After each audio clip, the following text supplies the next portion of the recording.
అదే RTV app వార్తల్ని క్షణాల్లో చదివే అవకాశం ఉంటుంది. ఒక న్యూస్ పేపర్, ఒక టెలివిజన్ ఛానల్ మీ చేతుల్లో ఎప్పుడూ ఉంటాయి. మంగళవారం నైట్ పోయింటే అప్పటికప్పుడే పోయి బయట అంతా వెళ్ళిపోయి అంతా పక్కన చుట్టూ చూసినాము, కనబడట్లేదు. పోలీస్ స్టేషన్ పోయి కేసు పెట్టినాము, రాపించినాము. వాళ్ళు ఏమి చెప్తానని చాలా రెగ్యులేట్ చేసినారు. వాళ్ళు ఏం చెప్పలేదు. కంటిన్యూ 4 days అయింది. 4 days నుంచి కంటిన్యూ పోతున్నాము.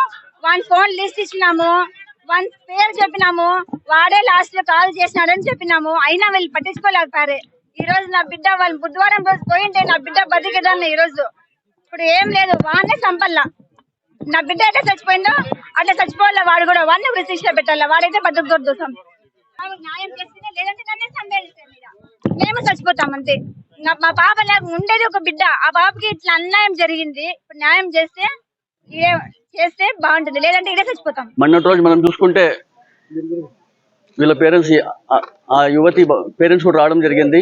3rd రోజు వీళ్ళ అమ్మాయి మిస్ కావడం జరిగింది. 4th వెళ్ళి స్టేషన్లో 1 స్టేషన్లో కంప్లైంట్ ఇస్తే ఈ రోజు రేపు మన్నాడు అనుకుంటా కాల్ లిస్ట్ తీయడంలో కూడా ఇంత నిర్లక్ష్యం ఉంటే అక్కడ ఉన్న పోలీస్ స్టేషన్లో పోలీసులు ఏ విధంగా వ్యవహరిస్తున్నారో ఒకసారి గమనించాలి. ఒక సామాన్యులపై ఏమైనా కంప్లైంట్ ఇస్తే కదా అసలు రెస్పాండ్ కాని పరిస్థితుల్లో ఈరోజు చూస్తున్నాం మనం. ఆంధ్ర రాష్ట్రంలో చంద్రబాబు నాయుడు గారు ఏం చెప్పారు, మహిళలకు రక్షణ ఉంటుంది, మహిళలకు మేమందరూ కూడా రక్షణ కల్పిస్తామని చెప్పి హోంమంత్రి గారు కూడా పదే అంటుంటున్నారు. కానీ ఈరోజు మన రాష్ట్రంలో ఏ విధంగా అత్యాచారాలు సంఘటనలు జరుగుతున్నాయో కూడా మనందరూ కూడా ఒకసారి గమనించాలా. ఈరోజు ఆ రోజు పోలీస్ స్టేషన్లో వెంటనే స్పందించుంటే ఈరోజు నిన్న శవం అయితే లేదా మనం అందరూ గమనించాలా. ఇంత వ్యవస్థ ఉన్నప్పుడు, టెక్నాలజీ ఉన్నప్పుడు, సీసీ కెమెరాలు కానివ్వండి, ఈ లొకేషన్ కనుకోవచ్చు, కాల్ లిస్ట్ తీయచ్చు, ఇవన్నీ తీసేటప్పుడు వీళ్ళందరూ నిర్లక్ష్యం చేయడం వంటి ఎంత దారుణమని కూడా ఒకసారి మేము అందరూ గమనించాలా. గతంలో కూడా నా ఛాంబర్లో టీడీపీ నాయకులు వాళ్ళందరూ వచ్చి దౌర్జన్యంగా అన్ని చేయడం జరిగింది.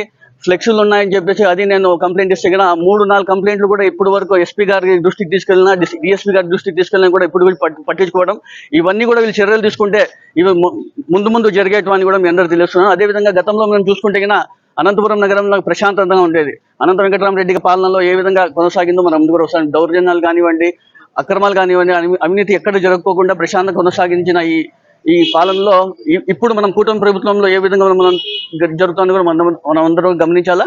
ఖచ్చితంగా దీనిపైన వీళ్ళకి జరిగిన అన్యాయాన్ని ఆ కుటుంబానికి ప్రభుత్వం అండగా ఉండాలా. అదేవిధంగా వీరికి ఎవరైతే ఉన్నాడో అని ఖచ్చితంగా శిక్షించాలని తెలియజేసుకుంటూ మరిన్ని వీడియోస్ కోసం ఛానల్ ని సబ్స్క్రైబ్ చేయండి. లేటెస్ట్ అప్డేట్స్ కోసం వాట్సాప్ ఛానల్ ని ఫాలో అవ్వండి. ఆ లింక్ డిస్క్రిప్షన్ లో ఉంది.